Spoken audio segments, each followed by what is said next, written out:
This rocky valley is the Vale do Lapedo, the Lapedo Valley. And it has houses and people living in it, but it also holds one of Portugal's most important archaeological finds. Because behind this gate is the Abrigo, the Lagar Velho. Let's explore it.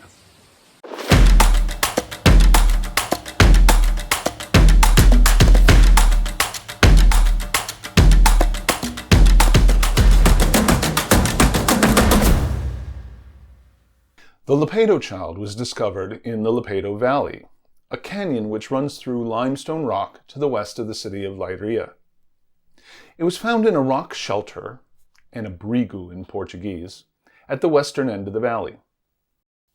This discovery was so important that it was awarded a European Heritage Label in 2025, because it was one of the most important human remains ever found in Europe from the Upper Paleolithic period, and that the discovery transformed scientific understanding of human evolution in Europe. In this video, I'm going to explain in detail about the discovery, as well as sites that you can visit to learn more about it. By the end of this video, you'll know lots about the Lapedo Child itself, as well as what its discovery reveals about ourselves. Stay tuned to the end for up-to-the-minute information and announcements about upcoming events. In late 1998, a student at the University of Évora, Pedro Ferreira, went hiking in the Lapedo Valley looking for something that might give him material for a term paper. He spotted what seemed to be some paintings sheltered under an overhang at the western end of the valley. After he reported his find, the director of the Portuguese Institute of Archaeology, João Zilhão, sent two of its members, João Mauricio and Pedro Soto, to check out Ferreira's findings. They verified the existence of three small human-shaped figures painted in red, possibly from the Chalcolithic period or the Copper Age. While they were there, they noticed a large rock shelter across the valley's stream and went to take a look.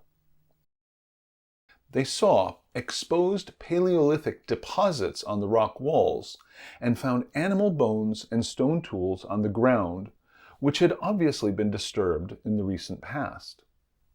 While taking samples, João Mauricio saw what looked like a possible cave entrance.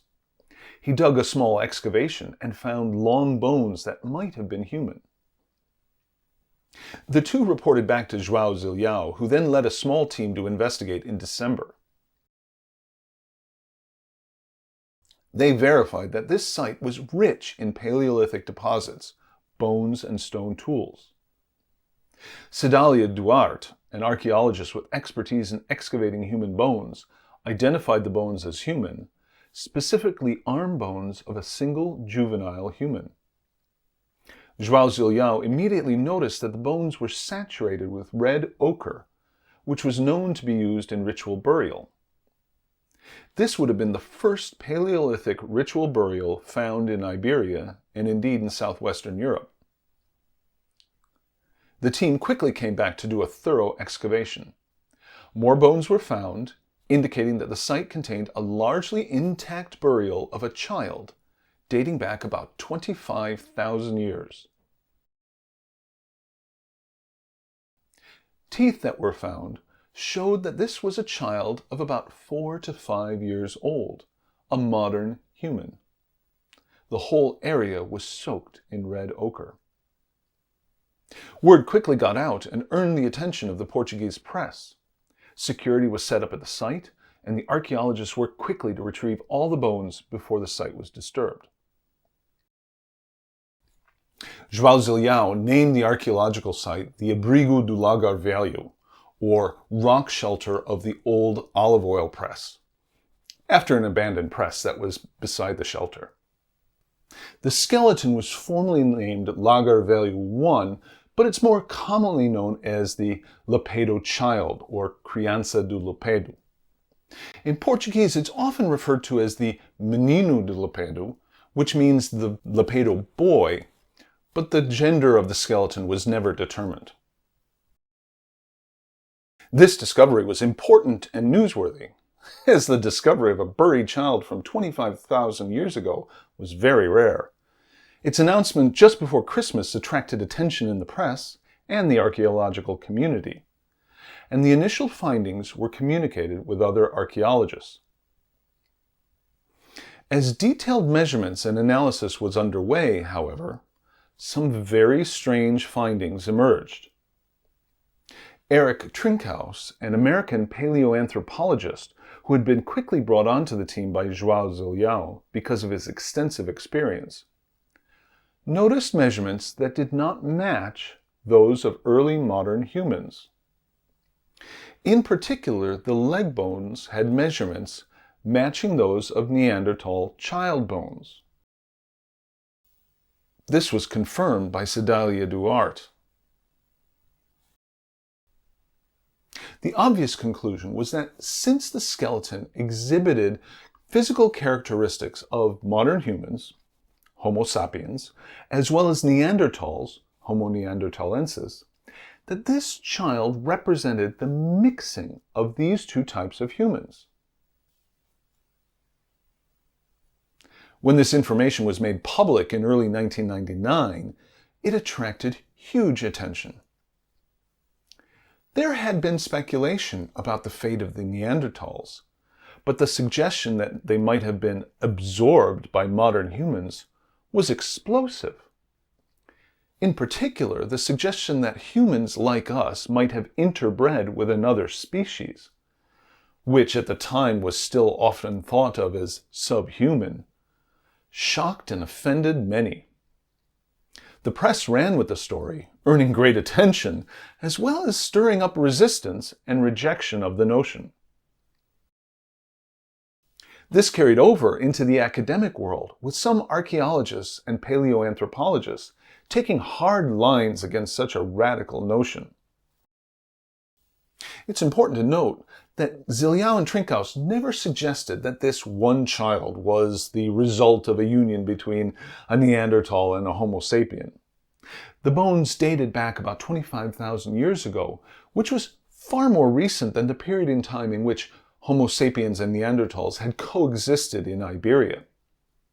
Their analysis indicated that the measurements, which included more than just the leg bones, showed that this child had inherited some physical characteristics from Neanderthal ancestors sometime in the past. Zilhão and Trinkaus edited a book published in 2002 that included contributions from archaeologists and other scientists from several countries. This large volume goes into great detail about the findings and their analysis. I'm providing a brief overview here. If you're still skeptical, I encourage you to read the book. The controversy went on for many years, but gradually died down as more and more evidence was found that backed up the interbreeding conclusion. Skulls and jaws were found in Romania between 2003 and 2005 that also showed characteristics of both modern humans and Neanderthals. Finally, in 2010, Neanderthal gene sequencing showed that modern-day humans share some of their genes. Every person today who has some European ancestry contains up to 4% of genes that come from the Neanderthals. The notion that Neanderthals and modern humans had interbred became commonly accepted, as well as interbreeding between other branches of the human family tree. While wooded and wild, the Lapedo Valley is a habited place and is easy to reach. It's about 15 minutes from Leiria. It's a lovely valley with amazing stone cliffs on either side. There is a hiking trail that goes through it, and it's well worth a visit and a walk through the valley. The Carangueira Creek is what cut the valley out of the limestone rock. It now gently flows through the valley, with parks and picnic spots along its course. The hiking trail runs through the valley, with flat parts and hikes up along the limestone cliffs. This is not the Abrigo de Lagar Velho, but it's one like it. This is in the Lapedo Valley, and you can see it's a low, sheltered space under an overhang. It probably was much like the site where the child was buried. The entrance to the site is along the road, behind a locked gate. This site used to be along a hiking path and people could walk in, but unfortunately it got damaged by people climbing over some of the rocks. And so now it's closed, except to archaeologists who are actively still excavating this site to find new information. You can see the site from the gate, and an information sign describes its significance. The shelter is now covered with a metal structure protecting the site and the archaeologists at work.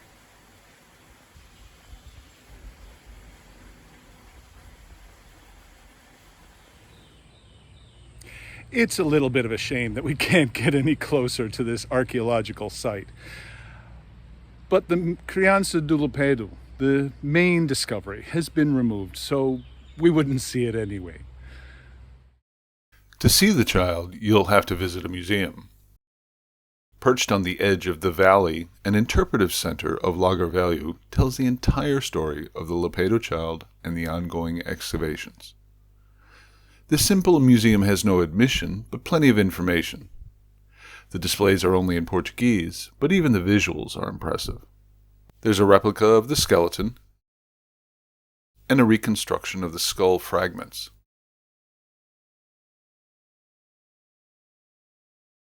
Scientifically researched virtual reconstruction of the child's face has inspired a display that reminds you that this was a real human child. A model of the shelter shows the activity that continued in the valley long after the child was buried. And a separate section of the exhibition explains the findings beyond the child's skeleton. After the child's burial, the place seems to have become taboo. It was left alone for thousands of years. Eventually, people forgot, or new people came.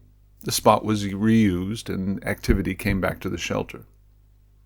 It was used as a place for processing animals killed in the hunt. Archaeologists found stone tools and animal bones and evidence of fires and other activity.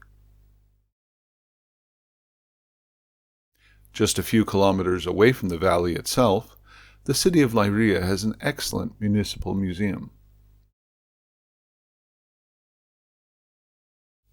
The Leiria Museum features a hall describing the prehistory of the area, with a large section devoted to the Lapedo Child.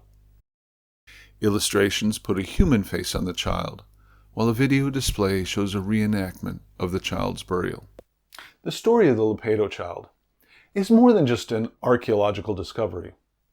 It's a human drama. This was a young child, maybe 4 or 5 years old, who died. We don't know why. The remains don't reveal the cause of death. But the details do tell some of the story, as well as give us insight into the burial practices of prehistoric people, in particular the Gravettian culture of the Upper Paleolithic. A space was prepared in a sheltered corner of the valley. The child was carefully prepared for burial, adorned with a headdress made of deer's teeth and a necklace of cowrie shells. After being laid in the ground, the child's body was covered in red ochre, probably from an impregnated shroud. This was commonly used in Gravettian burials. Possibly it was some kind of purification, or maybe the red color was symbolic of blood and life. Offerings to the dead were also common at the time. In this case, the body of a young rabbit was laid across the child's legs. Was this a food offering, or had the child loved a pet rabbit? We can only guess. The care with which the child's body was prepared and buried speaks to us today. We can empathize with the grief that the child's parents and the community felt. It's a human story that still resonates today and allows us to be more connected with these early inhabitants of Portugal. And early they were. I've said that the child's burial was over 25,000 years ago. That's one of the earliest human remains found in Portugal, and the date came from carbon dating after the initial excavation. However, with the ongoing research of the site and the advance of technology in archaeology, new information has changed that dating. In early 2025, new research was published that provided more accurate and much older dating of the child's short life. The technique of compound-specific radiocarbon dating using hydroxyproline was applied to the child's bones. This new technique places the child's burial at between 27,800 to 28,500 years ago. This makes the child's burial even older than originally thought. It's important to note that the last Neanderthals lived and died around 40,000 years ago. This is far earlier than the Lapedo Child. However, as modern humans moved into the Neanderthals' territory in Europe, they pushed the Neanderthals out. Bands of Neanderthals remained, dwindling to fewer in numbers at the edges of the continent. Their last refuge was here in the Iberian Peninsula, and some of their final populations would have lived in the area that is now Portugal, in coastal caves and hidden valleys like Lapedo. They held out for many years after the invasion of modern humans, and the evidence indicate that Homo Sapiens and Homo Neanderthalensis coexisted in these lands for around 7,000 years. That the two types of humans interbred has been proven by modern genetics. The long mixing of the two groups here in Portugal strongly suggests that the effects of that interbreeding could still be evident by the time of the Lapedo Child. By now, I'm sure you'll agree that this archaeological site and the discovery of the Lapedo Child and the other discoveries from that site is a huge story. This video's been kind of long, but I've only really touched the surface of it. If you'd like to know more, I have more information and links to other sources on my website, prehistoricportugal.com. Links down below. And before I share the final coming event, please do like and subscribe and leave a comment. I'd love to know if you've got any questions or what you think about these discoveries. Let's go further south in Portugal down to Lisbon for this final section. In Belém, just outside of Lisboa, is the Monastery of Jerónimos. It's world famous. The line to get in is huge. But I'm here because in the same building as part of the monastery is the National Museum of Archaeology. It's under construction, it's under renovation, and has been for a couple of years. But it's supposed to be opening up again this year. When it opens up, I'll be able to go in and we'll be able to see the Lapedo Child, because the skeleton of the Lapedo Child was declared a national treasure and is in the collection of the National Museum of Archaeology. So stay tuned. We'll come and we'll actually see the Lapedo Child here in the museum when it reopens. Thanks for watching.